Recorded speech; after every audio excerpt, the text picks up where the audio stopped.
I walk down to the law school, I walk into the registrar's office, and I stop dead because sitting at the desk as the night assistant to the registrar at Fordham Law School is Michael J. O'Hara, the man who molested me.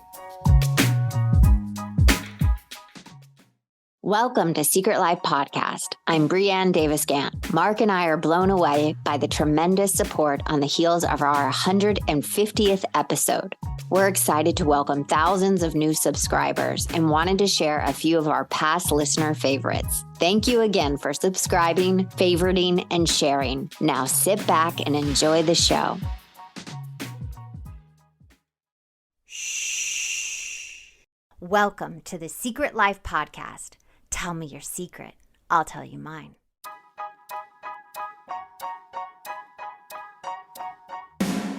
When I first started my recovery 11 years ago, I struggled through the textbook-like material on this subject. I wanted to make the addiction and the recovery from it accessible and relatable to more people by telling it in an entertaining way.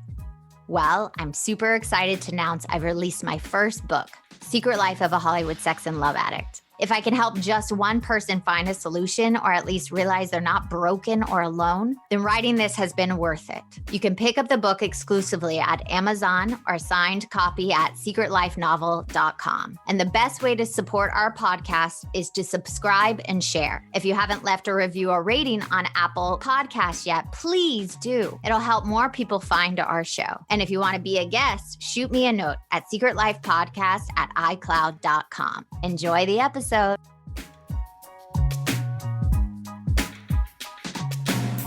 Welcome to Secret Life Podcast. I'm Brianne Davis-Gant. Today, I'm pulling back the curtains of all kinds of human secrets. We'll hear about what people are hiding from themselves or others. You know, those deep, dark secrets that we'll probably want to take to our grave, or those lighter, funnier secrets that are just plain embarrassing. Really, the how, what, when, where, and why of it all. My guest today is Jim. Jim, I have a question for you. Dun, dun, dun. What is your secret? Well, my secret starts when I was a prosecutor in New York City in the Bronx. And I got a call from my brother and my older brother. Mm-hmm. And he said, now that you're a prosecutor, we should do something about that camp director at the camp we used to go to. Uh-huh. And I said, well, what do you mean? He said, one day when nobody else was at the camp, when everybody else had left, he snuck into the director's office. And we were never supposed to go into the director's office. But he snuck in and he said in the closet, he found 3 shopping bags filled with Polaroid pictures of him molesting boys. Wow. And I said, I thought I was the only one. And at that point, I was kind of blown away. And the next day, I went to the FBI, NYPD Joint Sexual Exploitation of Children Task Force. And I told them what happened to me when I was a teenager at this camp. And they immediately started an investigation. And I went back to work. And I was at, Bronx Criminal and Family Court and working every day in criminal cases. And I didn't tell a soul. I didn't tell anybody what was going on.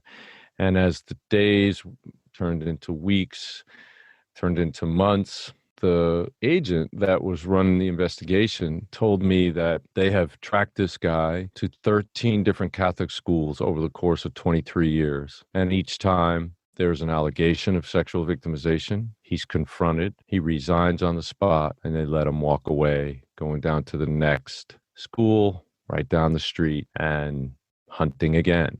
I'm just so you know, my stomach is like in my chest right now because, as you know, I have been molested also. So it's bringing up a lot of feelings right now with your talking. Like I kind of want to throw up. I'm sorry. I didn't mean to have you have that reaction, but they told me that because they weren't able to find any current cases, that they wanted me to meet with him and wear a wire. And I said, there's no way. I said, no fucking way. Yeah. I'm sitting down and having a conversation with this guy. I mean, I've had these nightmares where I meet him in an alley, but I always have a machine gun or something. Yeah. And So, the investigation continues on and I go about my work. And at some point, they just tell me, look, we've interviewed all the students, his coaching teams that he coached and all that kind of stuff. And we don't have any current case. So your case is way beyond the statute of limitations, so we can't do anything about that. So it looks like this case might just go into limbo. And it just really destroyed me. I was so upset about it. But I knew that, if nobody's talking, unfortunately, most victims don't come forward. And Yeah. because of that, offenders pretty much have free reign. They can keep offending and offending and offending, and nobody ever stops them. Was that thought in your head of if I let him keep doing this, he's going to hurt more and more kids? Was it just like playing in your head nonstop while you were trying to do your job? Absolutely. There's no question about it. And I was trying to help kids who were going through it now. I was prosecuting those kinds of cases, but it never let me sleep or rest because I was thinking about what he was out there doing. And at the same time, it was getting close to a particular time period deadline in my own career. And that was my boss comes in and says, Jim, you're the only one of the new lawyers who hasn't filed their paper for admission to the bar. Mm-hmm.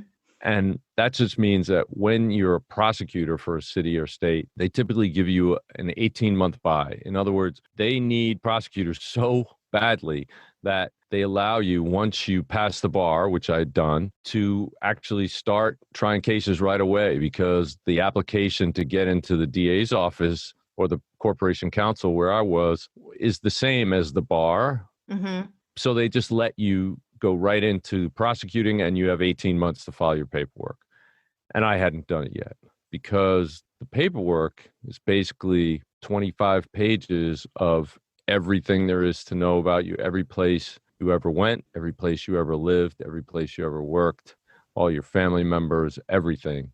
And I did not want to put him down and that camp down as a place that I had been. And I it creeped me out, especially because we're in the middle of investigating him. So I just didn't do it. But my boss said, you will lose your job. I was like, all right, I got to just put this behind me. I mean, I'm an adult now. I mean, why am I letting this, run my life or affect me so much? I should be over this. Right. And I just said, grow up. And I called in sick the next day so I could just fill out the paperwork. And I spent the next day home.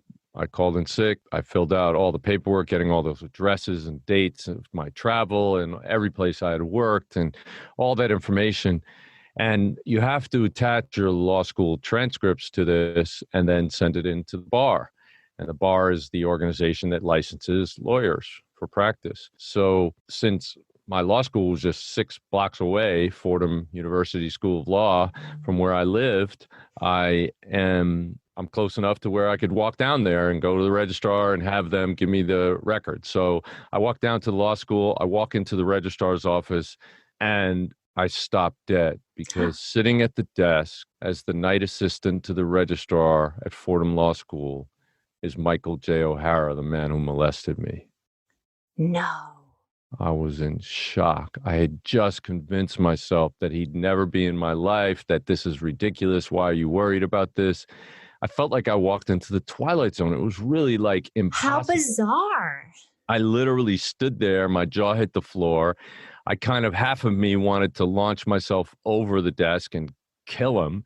And the other half wanted to run away. And fortunately, the dean walks in just at that point. And I said to her, I used my upset to say, look, I'm going to get fired unless this is handled right away. Could you personally deal with this? Because what I realized as soon as he opened his mouth, he said, yeah, I noticed you graduated here a couple of years ago. So he's been following you? He's sitting right next to the alumni files. And all that information that I was worried about him getting, he already has it.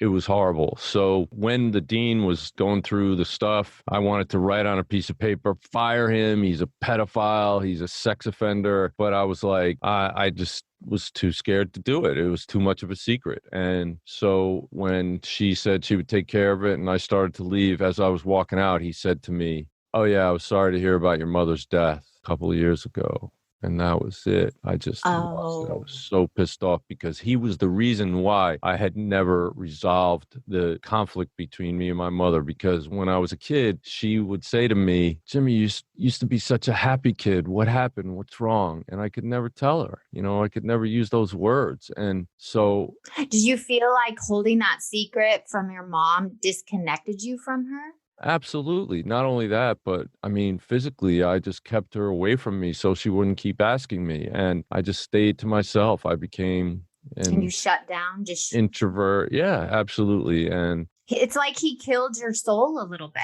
I remember when I talked to a therapist one time, like, can a pedophile ever heal? Can they ever change their sexual preference? And she said to me, no, they can't. It's in their DNA, and that they don't think they're hurting somebody. It's almost like they think it's loving, and they want the purity of the child.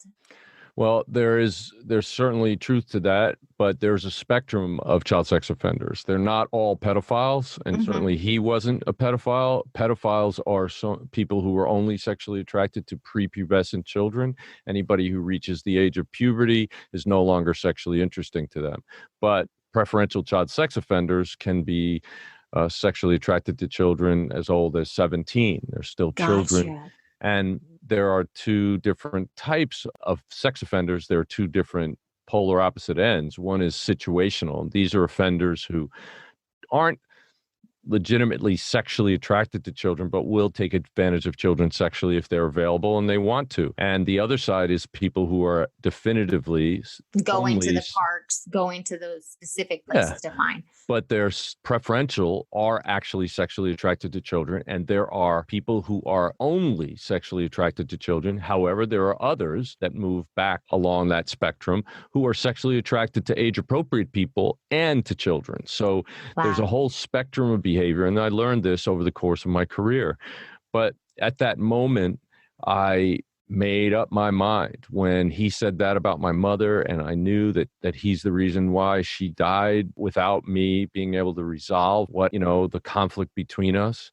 And so I was really pissed off. And so I went outside and I called the FBI and I said, I know where he is right now. Come and wire me up. And so they did. They came, they put a wire on me. I went back in and they asked me to set up a meeting with him. And they were very clear about what they wanted me to say. They said, look, I need to talk to you about something. And you're the only person in the world that I could talk to about it. Can we get together and talk? And he said, yeah. And we set up a meeting for like Friday after work, right? 10 o'clock or something. And so I was really nervous up until, that entire time. And then that night, the agents came and they wired me up and I went, and I can remember it was a Halloween. And so there were people in costumes walking across the street. And I remember being very conscious of my footfalls because the tape was recording. And I just remember this being like some bizarre scene out of a weird movie. And I go into the bar and he's there and we sit down in a booth and he basically gets in my face right away. He's like, well, what is it that you wanted to talk about? And I'm like, grab my beer and I said, can't I just at least relax for a second and have a beer? And he's like, you always were a wimp. And that was immediately trying to reset the imbalance when I was a kid. And that's how he dealt with us. And so, I just played with it. I just went along with it and said, well, I'm sorry. I'm having trouble talking about this. And he said exactly what the agent said he would say. Like, he wants acceptance. He's looking for acceptance. So he wants me to say, well, what he did wasn't that bad. And now I understand it and that kind of thing. And I was just a kid then, so I didn't understand. And so he started talking to me and bragging to me about all these kids that he had molested, starting like in 1969 or something. Wow. With Vroom, you can shop thousands of cars right from your phone and have your next ride delivered straight to you. Between work, family, and making time for yourself, purchasing a new car can feel like an impossible task. Vroom gives you the flexibility needed to check their wide selection of vehicles and leisurely make your purchase. You'll also never have to negotiate the price of a car, so you know you're getting a good deal. After purchasing your vehicle with Vroom, you'll have a full week, or 250 miles, whichever comes first, to ensure your new ride is right for you. Plus, all cars on Vroom.com come with a 90-day limited warranty and 1 year of nationwide roadside assistance, giving you peace of mind while on the road. You can buy a car from Vroom entirely online. So, next time you need to buy a car, just grab your phone, go to Vroom.com, and check out thousands of cars. Welcome to BreezeLine, where you'll say, "Ta-ta, T-Mobile," because we have 99.9% network reliability, and they don't.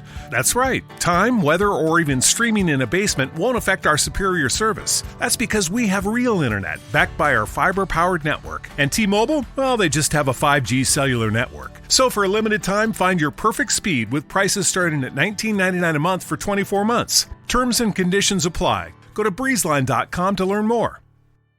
And how did you not hit him in the face?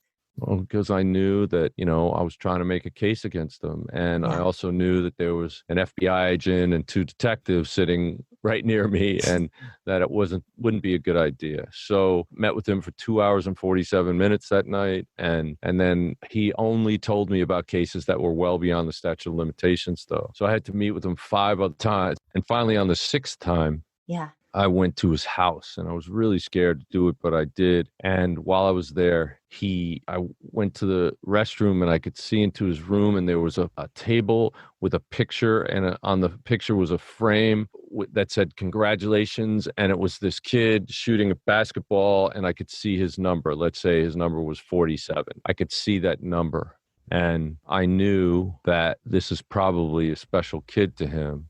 And so I told the agent. The agent went back and interviewed 47.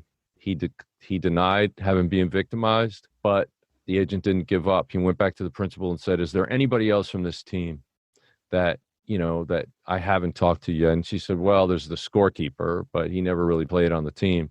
So the agent went back, Al McDonald, and interviewed the scorekeeper. And he did say that O'Hara had sexually victimized him. And then he said, and one day when I was leaving his house after being victimized, I was walking down the sidewalk in the front of his house, and I look up, and number 47 is walking towards his house. And he sees me, and his eyes go wide, and then he just looks down and walks right past me, and he never talked to me again at school. So I think he was probably victimized. We were able to finally get justice to a point. They actually let him plead guilty to a lesser offense, and I was not there. They didn't tell me. I was in the middle of another trial, so they just went ahead and did it. And I was devastated because I wanted to be there. I wanted to be able to see that happen and participate in it and let him know that I was part of this. Yeah. And I just remember hearing about that, and my office mate, Barbara McCardle, she's just a salt of the earth, a wonderful person. She knew something was really wrong, and she asked me, she calls me Seamus because she's Irish, and she said, "What's wrong, Seamus?"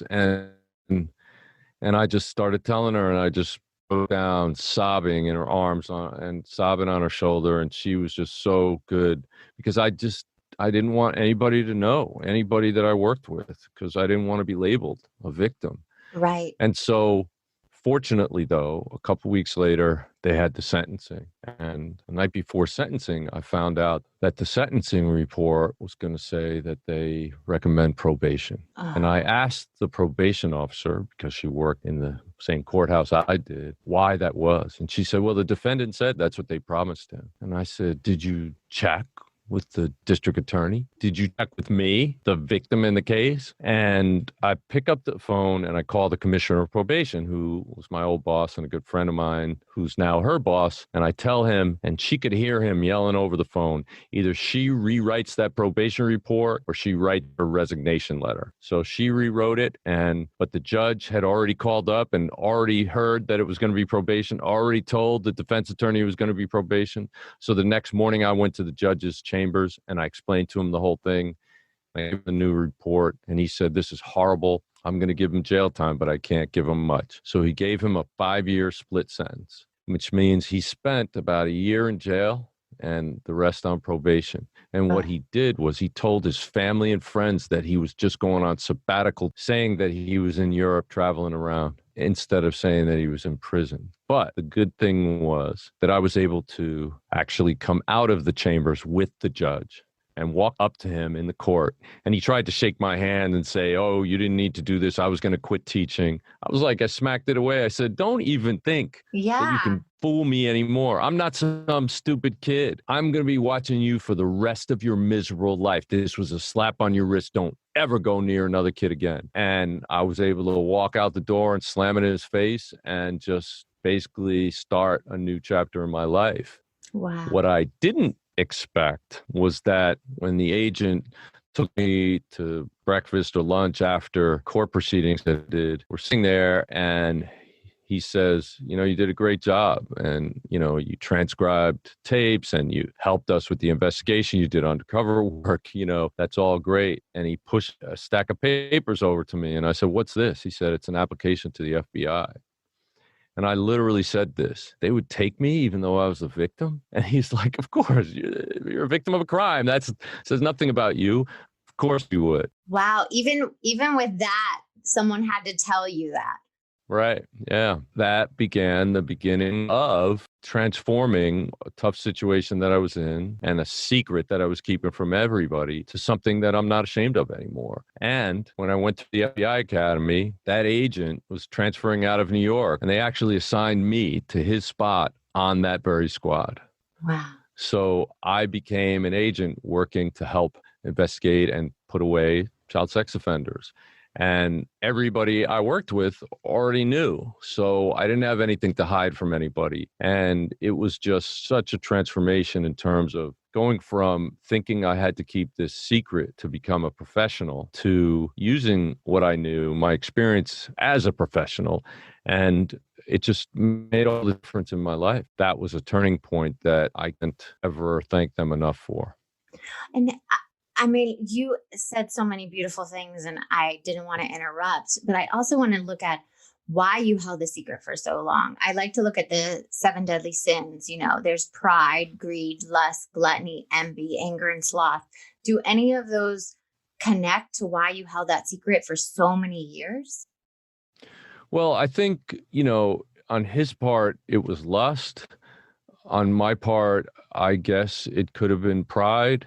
I didn't want my image tarnished. I didn't want to be looked at as a victim. I didn't understand enough about it then. Of course, since then, I've had, over 30 years of experience building investigations and being educated and teaching people. I became an expert witness in the area of child sexual victimization.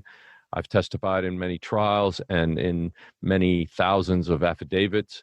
I have a tremendously great appreciation for what grooming is and what he did and how Yes. he manipulated me and the other victims, and also about compliant victimization and how difficult it is for children to overcome the stigma in their own minds. And now I try to set myself out as an example of how you can do that and how you can move forward. And it doesn't actually kill your soul, or it doesn't actually destroy your life. Now, many times we're very well meaning and we make statements like that to the press, and kids who are victimized or might be victimized in the future, or adults who have been victimized in the past, hear that and they take it inside and they internalize that and they believe it. But it's not true. It doesn't destroy your soul. It doesn't destroy your life. You can have a meaningful, wonderful, loving experience in life afterwards. You just have to deal with it. You can't Yeah. just try to hide it and hope that it goes away. It's something you need to talk to people about. Therapy is a wonderful thing. I went to therapy. I did I too. dealt with it. Yeah, it's a really good thing. So who do you think harmed and benefited from keeping this secret? Well, I mean, one thing that's always haunted me was I didn't know there were other victims. I Mm. thought I was the only one until my brother told me that. And so obviously the guys who were victimized after me were harmed. And it's just that kind of that hurts, that haunts me. But I've met a bunch of them. I've gotten involved in an international group that helps child sex victims as they grow into men. And it's a really great organization. It's Male Survivor Org.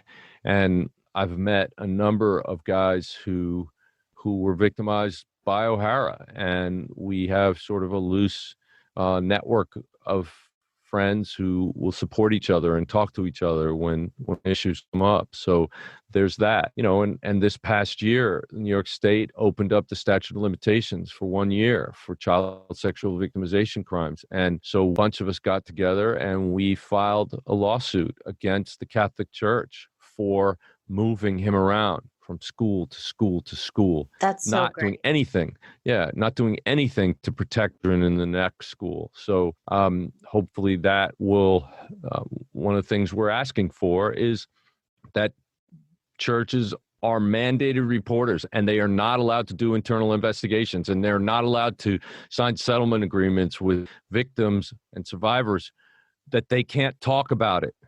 That is all negative. It's all completely helping the church and helping the offenders get away with it. And we have to stop that. We have to be adamant about stopping that. So those are all things that we're asking for, and I hope we get them. And my last question for you is, what would you tell someone that went through the same similar situation if they're struggling to come out and have a voice? I would say that you're not alone. There literally are tens of millions of people in the United States alone, and certainly many more around the world who've gone through exactly the same thing. There are people that can help you. You can reach out. You can talk to a counselor. You can talk to a therapist. You can talk to somebody, a trusted adult, and you can tell them, and they can make it stop. You are worth it. There isn't anything in the world that people despise more than child sexual victimization. So if you come forward, it is a serious crime that's being committed against you. If you tell one person and they don't listen, someone else, and keep going and keep talking, because people will listen today much more than they did in the past. And don't be afraid that you're going to be labeled. That's just not true anymore. People now understand it. And we know it's not your fault. It's always the fault of the adult. They're always responsible, no matter what you did, no matter how you participated, no matter how many times it happened. It's still the adult's fault, because they manipulated you, and the law protects you as a child, not the offender. And I also wanted to say, for me, I always thought I was broken or something was wrong with me that this happened, and that wasn't it at all. I was victimized. Yeah, I agree. And so if you are struggling out there, if something happened to you, please just speak about it. Because the moment I let it out, this relief came, because I wasn't alone anymore. I'm glad you got to that place. Well, thank you so much for sharing your secret today with us. And until next time, bye.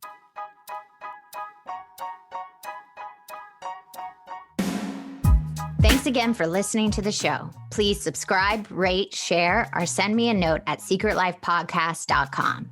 And if you'd like to check out my book, head over to secretlifenovel.com or Amazon to pick up a copy for yourself or someone you love. Thanks again. See you soon.